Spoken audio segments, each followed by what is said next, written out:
Critiquing one's contemporaries is often a quite limited field, and unfortunately so. No one wants to make things awkward, and as much as you say, I'm only commenting on the work itself, it seems inevitable that they will to some degree take it personally. After all, we all put a bit of ourselves into what we create. When you make a habit of putting down others' work, well, they are naturally less inclined to collaborate with you, shout you out, promote you to others in the field. It limits your opportunities and connections. But I still think there's value in it. Even if the creator itself doesn't view or take the criticism to heart, it might have some effect on others, just as we don't critique anime with an expectation that the creators of it will ever see our work. So with that said, I want to turn to a particular video that I watched and has for whatever reason stuck in my mind. Isla McTeer's SSSS.Gridman and the Evangelion influence.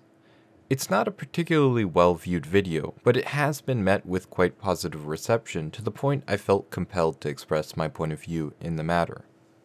To predicate this critique, and for the sake of transparency, I want to establish some basic groundwork and make all my biases clear. Firstly, prior to seeing the aforementioned video, I had not seen much more than a few brief snippets of Isla's work. I do consume a fair amount of anime analysis, but I generally don't find much value in standard reviews, and being that that is the majority of her work, I was never particularly compelled to watch any of them. So in my criticisms, I am referring specifically to this video alone. I don't know if these issues are present in her other work, but I'm going to assume that they are not. Second, how much exactly of either show have I seen? I've seen Eva in its entirety as well as the film, but have not seen any of the rebuilds. With Gridman, I'm a bit less experienced, having seen only 3 episodes at the time of recording this video. And I'll admit, I am pretty biased here. Isla is drawing a comparison between Evangelion, a show I think is great, and Gridman, a show that I, to be honest, find terribly boring. So naturally I'm less inclined to want any comparisons between the two, but I think there's some genuine criticisms to be made here, and I want to clarify that I don't necessarily disagree with her actual main point, that being that SSSS.Gridman has been influenced in style and structure by Evangelion. However, this particular video for the most part does an extremely poor job of showing any substantial connections between the two. So with that said and done, let's go through this video chronologically and break things down step by step. And for the sake of ease, even though this video was a collaborative effort between Isla McTeer and Mr. Nice Guy, because I don't know how much, if any, effect Mr. Nice Guy had on the actual script for the video, I'm just going to refer to Isla when I'm talking about the creator of the video. The first minute of this video serves as an introduction to the main point we'll be getting at and the stance of the person presenting, which is perfectly fine. I am a bit dubious at their claim that the influence of Evangelion is most prevalent in trigger shows, particularly considering I've not really seen that said anywhere else myself, and it is completely unsubstantiated, but we'll leave that be for now. 2 minor pedantic complaints though. I really don't care for a repetition. She says at the opening that the heart of Evangelion beats inside of every single trigger production. And then says 50 odd seconds later, as the heart of Evangelion beats inside of access code SSSS.Gridman. Well, no duh, you already said that, because Gridman is a trigger show. Following this is a brief musical interlude with a fancy little title, which I just find a waste of time, especially considering how it feels like it's trying to apply a sense of grandiosity to something that doesn't really merit such. Moving on, the video gives us a brief introduction to Evangelion directed by Hideaki, the brainchild of Hideaki Anno. Look, I'm not a big pronunciation Nazi, I get things wrong myself all the time, but come on now, he's one of the most famous and widely discussed anime directors, and his name is super straightforward. How do you get that wrong? It's not like it's a big issue, but it annoyed me every time. Now, getting back to this introduction, it's reasonable to introduce a series for those few that are not familiar with it or need a refresher. But the video derails with a completely unrelated tangent on her personal feelings towards Shinji as a character. It's a waste of time and bears no relevance to the actual supposed point that this video is getting at. Perhaps its purpose is to better endear us to the creator, but I think she's already done that by making clear her deep personal connection with Evangelion at the introduction, as well as some brief jokes, so I don't see the great need for this besides unnecessarily inflating the video length. Even if its main character constantly tests me. I suppose that was the point. Up until Eva, I'd been fed a diet of happy-go-lucky, determined shonen protagonists, so Shinji, this weak and broken boy with daddy issues, was a far cry. All that is hardly worth mentioning, though, in comparison to a shockingly egregious point that seems a really weak choice to open with in support of the premise that Evangelion influenced Gridman. She describes how Evangelion begins as a Monster of the Week show, but in the second half changes drastically to a much darker direction, even if this darker tone was hinted at earlier on, and draws that as a point of comparison to Gridman. Fine, right? Not really when you consider one key fact. It's entirely conjecture. At the point of the video's production, there were only 5 episodes out, and Gridman had not made this dramatic shift. So there is no point of comparison to be made here besides them both containing Monster of the Week elements with darker undertones, something that is not at all unique to Evangelion. I mean, I wouldn't say the tone shift is all that unique to Evangelion either, but at least it would be something. Specifically, Isla makes this one quite damning statement. Granted, as of the time of making this video, Gridman is still airing, so whether it takes the soul-crushing route of Evangelion's final half remains to be seen. So, what was the point here? Gridman might possibly do something that Evangelion also did? Nothing about that is remotely convincing or reasonable, and even further irks me due to my wish that more analysts would wait until a show is actually finished before diving in with extremely bold claims, specifically because of stuff like this. Moving forward once more, Isla once again goes off on a tangent, here praising Gridman for how it does not hold your hand through the show. To every frame, every shot, every discarded comment and throwaway scene, it's all vital to understanding Gridman. Certainly would be nice to have some examples, but whatever. She eventually tries to draw this back as a point of connection with Eva, which I find somewhat strange. In the first place, show don't tell storytelling isn't particularly unique. Sure, it's not the standard, but by no means was Eva a breakthrough in this type of presentation, so to make it out like these two sharing this has any significance whatsoever seems rather strange to me. Ultimately, this point, and other ones throughout the video, lead me to believe that the video does not understand the difference between a similarity and an influence. Something that is similar means that they are alike in some ways, they share certain properties, but it does not mean that they have had any effect on each other, whereas if something has been influenced, it has been affected by the other work. If you're making the argument for influence, you need some really substantial, detailed, and strong arguments, because it's quite easy to dismiss most of it as mere coincidence, and especially with more general things like tone and story structure, it's very rare that any show is so unique in doing what it does that you could chalk anything coming after that that's remotely similar to being directly influenced by such. Following this, Isla makes a point in regards to the show favoring sound design over music, as well as that the music still is used in a very important way.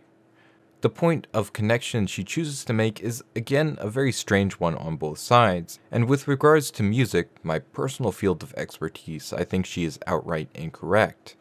Starting with the sound design, she says, "From the gurgle of the angel moving through water to the chatter of the students in the school, it's through each anime's key use of sound that we get a sense of the environment we're being pulled into." Should I list every show that uses sound to establish atmosphere as comparable to Eva now? Just stating 2 random parts of a show doesn't make them a valuable connection. She follows this up with something I think is just wrong. I'll let you hear the whole quote and then we'll break it down. That's not to say music doesn't exist in either show, but it's not background music. The OST hits for impact, to lift scenes both funny and intense. Unbeknownst to us, it's tuning our ear, so that when the music does come in, we are alert and pay attention. Evangelion has a lot of music. Like, a lot. A brief look at the three-part soundtrack shows us at least 60 songs, excluding the opening and ending theme and all their remixes, and a brief viewing of the show will confirm that yes, Evangelion has music galore. There's musical themes for the different characters, locations, and situations, and they're all used in abundance. In fact, I would say almost the opposite of Gridman, and entirely opposed to Isla's argument, at its biggest emotional moments is precisely when Evangelion cuts out the OST. The OST hits for impact to lift scenes both funny and tense. What does that even mean? Every soundtrack's goal is to lift the emotions of a scene. That's not unique to Evangelion, Gridman, or anything. In fact, I'd argue that, at least based on what I've seen of it, Gridman's flippant use of music at seemingly random intervals outside of the main battle scenes messes with the effect of its silence, because it randomly draws our attention to nothing in particular, ultimately serving as nothing but a strange annoyance. Following this, she makes a point that I think is, to some degree, a reasonable one. Anno's work frequently makes a heavy use of very long lingering shots. Certainly not something only he does, but definitely a memorable hallmark of some of his work, particularly with Evangelion.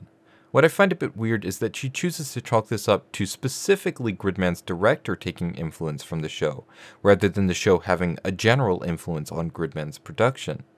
Which leads to her making an unneeded excuse for the fact that this aspect is still prevalent in episodes not directed specifically by Amemiya himself. Even in the episodes where Amemiya hasn't taken directorial charge, his influence, and subsequently Ayano's, bleeds through the production. His influence bleeds through? This type of vague, meaningless wording doesn't work when you're trying to draw a tangible connection. Crediting this all to the director also kind of rubs me the wrong way. Why specifically does she believe the reason behind this perceived influence is due to Amemiya? Why not any other number of the variety of people behind its production? Finally, 6 minutes into this 11-minute video, we get our first actual direct comparison, if an iffy one. Isla presents Evangelion's famous 53-second long elevator scene and says that Gridman references it twice. The first instance of which I have to disagree with. She says its first homage is in episode 1 of Gridman, where Rika's friend Tonkawa knocks the special dog out of Hibiki's hands, and everyone is frozen for 10 seconds following as the camera slowly pans out. The tone and nature of the scene are completely different from that of the elevator scene in Eva. Here it's awkwardly humorous, and the context is not even remotely the same. Is every long-held shot an Evangelion elevator reference now? Pack it up, boys. I guess Angel's Egg is just one big elevator scene reference, even though it came out at the same time. Holding on a shot to build tension, either for the sake of comedy or drama, is just a straightforward directorial technique. The second example presented is one that you could finally make a reasonable argument towards. It's actually in an elevator, the tone is dramatic, and the framing of the shot is quite similar. Also, I actually quite like this little edit that is done here. It's a nice touch. This is followed up with a "And we're not done yet," which comes off as a bit goofy to me personally, considering I so far have seen only one substantial comparison between the two shows, and it runs no deeper than a surface level reference. Isla follows this up with comparing their skill at presenting fight scenes, which I find dubious at best, but she already begins to contradict herself, so I'll leave you just with her quote.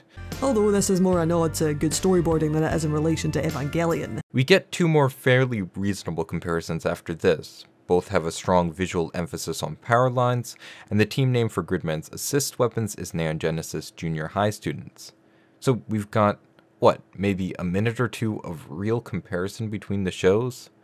Not to get into the nitty-gritty too much, but reference and influence are a bit different, and what meaningful statement does showing as much say about Gridman?